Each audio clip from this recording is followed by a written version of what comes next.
Really interesting reading the comments from yesterday's video, and particularly in light of what people think might happen to the Premier League, how important the Premier League is compared with people's health, and so on and so forth. I just thought the comments were really good, and thank you for everybody that left a comment, whether you agreed or disagreed on that.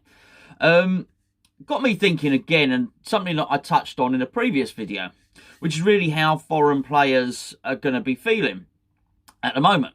Now, I don't know about anybody else, but what's it been, a week of not really being allowed out or something like that? It ain't been that much. I mean, they reckon we got at least 12 weeks of it. Certainly letters have gone out to those people that are vulnerable, telling them they got to stay in their house and self-isolate for 12 weeks. Not only that, everybody that lives in their house has got to stay in that house for 12 weeks. So we know that this is the sort of timescale, at least, that they're looking at. So, I don't know about you, but after a week, it's quite boring, it's quite tedious, and you want to get out. And for me, the moment they lift the restrictions, I want to go down and see my folks. They live down in Dorset, basically. They live in excess of 70, 80 miles away. I want to go down and see them. They're sort of locked up on their own, and then I want to go and see me sisters, me brothers, and me family, and just go around and see everybody, go and see me friends. There's a list of things that everybody wants to do. Obviously, getting back to work is a big thing. A lot of us do want to get back to work, but let's be fair, we want to make sure that our loved ones are all right and all that sort of thing. Of course we do. And I just think you put yourself in a mindset of a footballer, and particularly a foreign footballer at the moment. And whilst it's easy to say, look, they're all millionaires and don't worry about it. Yeah, I get that, but they're still human beings. And a case in point, the first one I want to touch on is Felipe Anderson. I mentioned Felipe Anderson before. Now, as I understand it, Felipe Anderson didn't bring his family to England with him. He brought his sister with him. And his sister was basically just come to help him set up home, and then she would go back to the family and so on and so forth. As I understand it, his sister went back. Felipe Anderson's in England on his own. Doesn't speak the language. So I would imagine it's probably quite a horrible, frightening time for him. Whilst he's probably not thinking of football at the moment at all, he's probably just wishing that actually he'd have got that last available flight out, or whatever the case may be. And he probably just wishes he wasn't here at the moment. It's not like even the club can send a supporter liaisons officer to go over and go into his house. You're not allowed to do that. So his sister's not there. He's got no friends around there. And I imagine he thinks, I just don't want to be here. I wish I wasn't here. When it's all over, I wouldn't be surprised if he turns around to his agent and says, I don't want to play here anymore. You know, get me out of here. I know, obviously, the obvious joke is he hasn't been playing here anyway and hasn't looked interested in being here. That I get, but I don't just think it's him. I think it's every single player. The further away from home they are, the worse they're going to be feeling. And I touched on it before. What's the point in being a millionaire? What's the point in having all the trappings of success if actually, when by and large, you're so distant away from those that you care about, those that you love, that actually you're completely isolated? So I wouldn't be surprised if we see that a lot. I mean, Sebastian Haller, all these people just say to their agent afterwards, just get me out of here. I just want to go home. Actually, what's better off? Earning £4 million a year in England and being away from my loved ones, or earning £1 million a year in France and being close to my loved ones? I'd imagine that what's happening at the moment probably makes everybody seriously evaluate what's going on in their life. Certainly for myself, it has, and it's going to be the same for everybody else as well. So I think that's going to happen. So as a result of that, I do think the composition of everybody's team, not only West Ham, is going to be very, very different, because I do think a lot of that's going to happen. I do think the bottom is going to fall out of the transfer market. I still think transfers will happen, but as in the other day, we saw that the price on Declan Rice has been put at 80 million or something like that. I think the value of players, I think you can throw all that sort of stuff out the window, really. I still think, as I say, transfers will happen, but we don't know what is going to happen with the TV deal. We don't know what's going to happen with the current TV deal, and we certainly don't want to know what's going to happen with the next one. But there's one thing I am absolutely certain of. The next TV deal will not be more. I just can't see that happening. They're certainly going to lose money from this one. I don't know if you've noticed, but I think it's the Juventus team have taken 100% pay cut. It's not a pay cut, is it? They've basically put a stop on their wages at the moment to help carry the club forward and carry the club through. these are short-term solutions. I think that'll obviously happen in English football as well. But I do think there will be some sort of recompense. There will be some sort of a rebate in terms of the Premier League having to give money back to Sky, having to give money back to BT. Their revenues will be down, by the way, as well at the moment. So everybody's got to help everybody else out.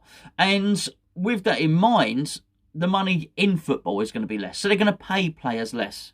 Clubs are going to have less money. If clubs got less money, they're not going to have as much money to pay for a transfer. So all of this, players wanting to go home, having less money for transfers, all that sort of thing, I think is going to culminate in just more homegrown players. And I don't think that's a bad thing. I really, really don't. So I think you're going to see next season, but whenever it may start, you're going to see a Grady Diangana. You're going to see Nathan Holland. We spoke about Cullen coming back. I'm going to think you're going to see a lot of these players involved at West Ham. Basically British-based players who are near their families, who this is going to change the way everybody thinks. As I say, there was a couple of people on the video who said, oh, Cullen's not good enough. You know, I think you can forget all of that. I think there are going to be a lot of what we would consider to be world-class players for a lot of the teams just wanting to go home. And I think you might have to evaluate, actually, and balance up who you as a fan deem is good enough to play for your club. You may not have that choice.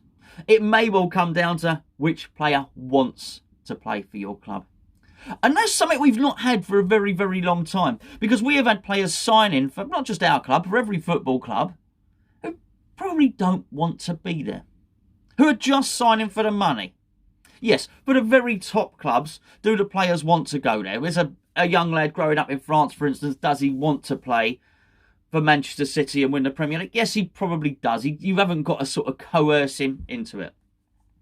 But I think there are certainly with clubs lower down than the very top ones, certainly clubs like West Ham, there are a number of players who don't want to play. Initially, when their agent phones up and says we've had interest from West Ham, they might have said, they might have said no. And if they did know, they might have said, oh no, I not really what I want. I wanted to go to, as painful as it may sound, I want to go to Tottenham or I want to go to Arsenal. If I'm going to go to London, I don't want to go to West Ham. And then the agent turns around and says, they're offering $100,000 a week. Okay, yeah, maybe. Okay, maybe signing on fee, £1.5 million. Okay, bonuses, yeah, and all the package gets put together, and then that player thinks, yeah, you know what, I'll go to West Ham. He comes in, he has his medical, excited, he does the picture, does the press conference, comes in, they make a little snappy video, he does that, he's signed on the dotted line. But did he actually want to come and play for West Ham? No, it wasn't. And that's why we often laugh and we well, you've seen the jokes before. We make the jokes that he's that his dad, Paolo Fornals, his granddad used to operate the turnstiles at Upton Park and that sort of thing. Of course, it's just a joke. If you get a player with good character, they're more committed. That's great. If you get a player with bad character who didn't want to be here in the first place, well, I think you can all see the results, and those players are there for all to see. You can make your own decisions on that. But I do think there's something a little bit refreshing in a player playing for West Ham that wants to play for West Ham. So, I mean, we can look, technically is Grady Diangana, let's be honest, better than Felipe Anderson? No, he's probably not. If Grady Diangana was Brazilian, would he represent the Brazilian team? No, there are probably better wingers who play for Brazil. But is his value to West Ham, bearing in mind he wants to be here, greater than that of Felipe Anderson? Yes. Because he wants to be here, because he'll give 100% in every game, because he's more suited to the league, because basically he's at home, are we going to get more from him than we would get for Felipe Anderson? I think we would. And I think you look at these players, and you look at all these players coming through, and our academy, at the moment, is pretty good. For all the criticism that I've given the club in terms of scouting, stadium, infrastructure, philosophy, all that stuff, and I've given the club a lot of stick. The academy is, at the moment, going through a purple patch. It's having a successful period.